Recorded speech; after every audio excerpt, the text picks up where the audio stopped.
Hello मेरे YouTube family, आप सभी को मेरा प्रणाम। कार्तिक मास की ढेर सारी शुभकामनाएं। तुलसी के पास दिया जलाने से हमें क्या फल मिलता है, आइए उसके बारे में आज हम जानते हैं। भगवान विष्णु कहते हैं, जो स्त्री तुलसी के पास दिया जलाती है वह हमेशा अखंड सौभाग्यवती रहती है। जो स्त्री तुलसी के पास शाम के समय दीपक जलाने से क्या फल मिलता है, तो भगवान विष्णु कहते हैं, हे लक्ष्मी देवी, आपने समस्त मानव जाति के कल्याण के लिए बहुत ही महत्वपूर्ण प्रश्न किया है। आपके इस प्रश्न का उत्तर देने के लिए पूर्व में आपको एक प्राचीन कथा सुनाता हूँ, जिससे आपके सारे प्रश्नों के उत्तर मिल जाएंगे। इसलिए आप इस कथा को ध्यानपूर्वक सुनिए। इस कथा को ध्यानपूर्वक सुनने मात्र से मनुष्य को 1000 वर्ष तक तुलसी के पास दीपक जलाने का पुण्य प्राप्त होता है। फिर माता तुलसी लक्ष्मी कहती हैं, हे स्वामी, मैं इस कथा को सुनने के लिए उत्सुक हूँ, कृपया आप इस कथा को सुनाने का प्रयत्न करें। विष्णु भगवान इस कथा को सुनाने के लिए तैयार हो गए। हे देवी, पूर्व काल की बात है। दक्षिण दिशा में तुंगभद्रा नामक एक नदी है। इस नदी के किनारे हरिहरपुर एक नगर बसा हुआ है। उसी नगर में काशी नाम का एक ब्राह्मण थे। वे अत्यंत गुणवान, चरित्रवान, धर्म कार्य करने वाले तथा वेदों के मार्ग पर चलने वाले थे। वे समस्त शास्त्रों का अध्ययन किए हुए थे। उस ब्राह्मण की एक पत्नी थी, जिसे लोग दुराचारी कहकर पुकारते थे, क्योंकि उसका कार्य उसके नाम के अनुसार थे। वह सदैव अपने पति को अपमानित करती थी, पर अपने पति को हमेशा कठोर वचन बोलती थी। वह अपने पति को दुख देती थी, पति के लिए भोजन कभी नहीं बनाती थी। उसने अपने पति के साथ कभी भी प्यार से बात नहीं की। जब भी उसके मित्र आते या परिवार के सदस्य आते तो उनको अपमानित करती उनके सामने, और स्वयं दुराचारी स्त्रियों के साथ घूमा करती थी। उसका मन अपने पति पर नहीं, दूसरे पुरुष पर लगा रहता था। वह किसी पेड़ के नीचे बैठकर हमेशा सुंदर पुरुष का बाट जोहती थी, लेकिन बहुत समय निकल गया। उस दिन कोई सुंदर पुरुष उसे नहीं आया। वह अत्यंत दुखी थी और सुंदर पुरुष को खोजने के लिए इधर उधर देखने लगी और जोर जोर से चिल्लाने लगी कि आज कोई भी सुंदर पुरुष मेरे पास नहीं आया। उसी जंगल में एक भयानक बाघ रहता था। वह पापिन स्त्री की आवाज़ को सुनकर जाग गया और उछलकर उस स्त्री का भक्षण करने के लिए स्त्री के पास गया, और भयंकर बाघ को देखकर स्त्री डर गई और थर-थर कांपने लगी। वह स्त्री सोचती उसके पहले बाघ उस पर झपट पड़ा और उसे घायल कर दिया, और स्त्री जमीन पर गिर पड़ी। जमीन पर गिरते ही चिल्लाते हुए, तुम किस तरह लिए यहाँ आए हो? मैं तो अपने प्रियतम को खोजने आई हूँ। तुम मुझे छोड़ दो। मेरा भक्षण करके तुम क्या मिलेगा? उस स्त्री का बात सुनकर वह भयानक बाघ क्षण भर के लिए रुक गया और हंसते हुए बोला, आज विधाता ने मुझे तेरे पास भक्षण के लिए भेजा। तुम जैसी पापिन स्त्री को भक्षण कर कर मेरा काम है। तुम जैसे स्त्रियों का भक्षण करने के बाद ही तुझे मुक्ति मिलेगी। वह स्त्री बोलने लगी, हे बाघ, तुम कौन हो? मुझे सच सच बताओ, तुमने किस कारण से बाघ की योनि प्राप्त हुई है और तुम मुझ जैसी स्त्री का भक्षण क्यों करना चाहते हो? पहले मुझे सारी बातें बताओ और फिर भक्षण कर लो। फिर बाघ बोलता है कि पापनी, मैं तुम्हें अपने पूर्व जन्म की कहानी बताता हूँ, किस कारण से मुझे बाघ बनना पड़ा। पूर्व काल में दक्षिण दिशा में एक नदी थी। उस नदी के तट पर एक नगरी बसी हुई थी। उस नगरी में मैं निवास करता था। मैं एक ब्राह्मण का पुत्र था और उस नदी किनारे में बैठकर यज्ञ पूजा पाठ किया करता था। मैं उस जन्म में अनेक पापियों के लिए यज्ञ किया था, उनके पापियों के यहाँ भोजन किया, और मैंने धन के लोभ से अनेक पापियों के लिए कार्य किया। जिन वस्तुओं का दान ब्राह्मणों को नहीं लेना चाहिए, उन वस्तुओं का दान मैंने ग्रहण किया।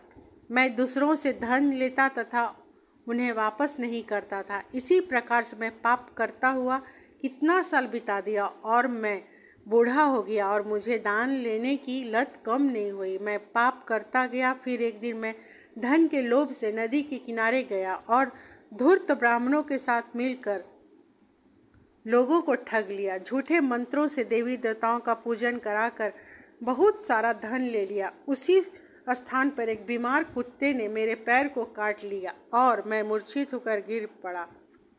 मेरे प्राण उड़ गए। फिर यम के दूत उस स्थान पर पहुंचकर मुझे पकड़कर यमपुरी ले गए। फिर चित्रगुप्त महाराज ने मेरा कर्मों का लेखा जोखा निकालने के लिए कहा। फिर चित्रगुप्त कहने लगे, धर्मराज, इस ब्राह्मण ने घोर पाप किया है।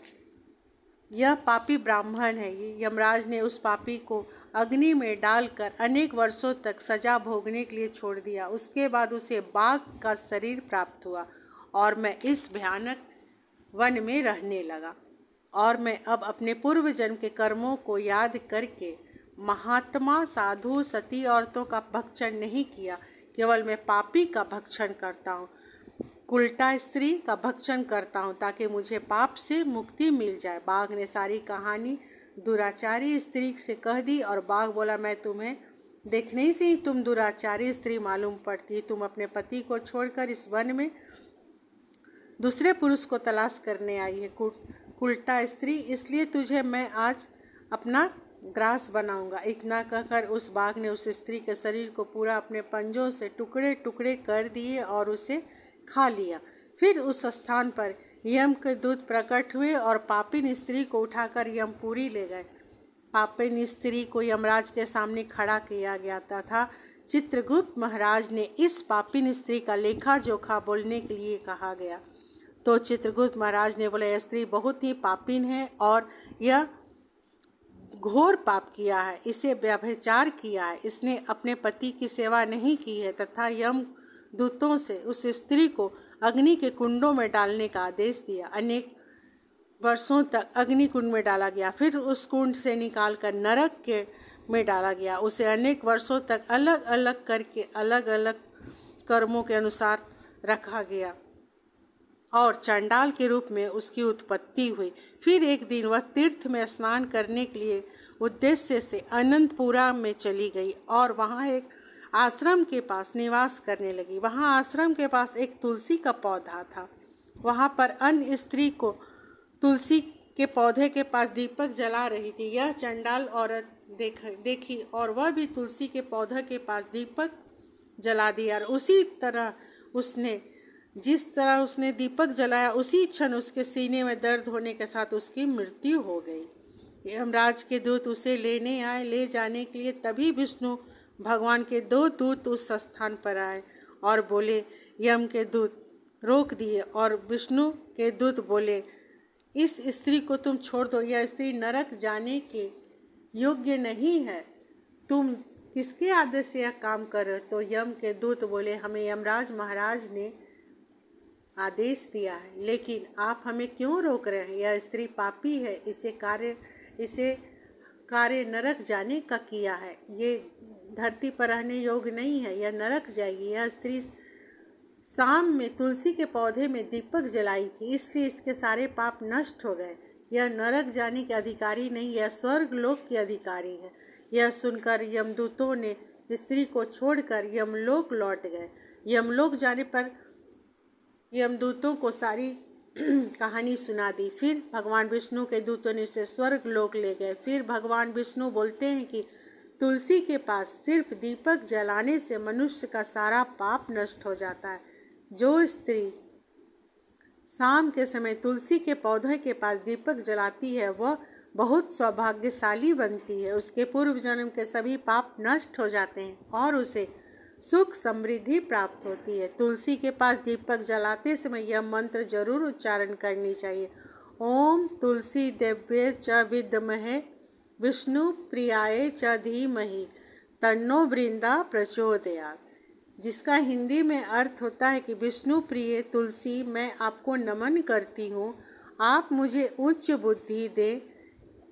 हे वृंदा, आप मेरे मन को रोशन करें। भगवान विष्णु बोलते हैं, हे देवी, 1000 अमृत के घड़ों से नहलाने पर भी श्री हरि विष्णु को तृप्ति नहीं मिलती, लेकिन कोई भक्त मुझे तुलसी का एक पत्ता भी चढ़ा देता है, समर्पित करता है, तो मुझे वही सबसे प्रिय होता है। तुलसी का पत्ता बहुत ही महत्व है। मृत्यु के समय अपने मुख में तुलसी का पत्ता का जल पी लेता है वह मोक्ष को पा जाता है, वह सीधे विष्णु धाम पहुंच जाता है। तुलसी की पूजा सबसे पहले भगवान विष्णु जी ने की थी। तुलसी का पौधा हर सनातनी के घर में होना चाहिए। हमें हमेशा तुलसी माता का पूजा करना चाहिए। सिर्फ कार्तिक के महीने में नहीं, पूरे 12 महीने हमें तुलसी में जल और दीपक समर्पित करनी चाहिए। जय तुलसी मैया, जय लक्ष्मी मैया।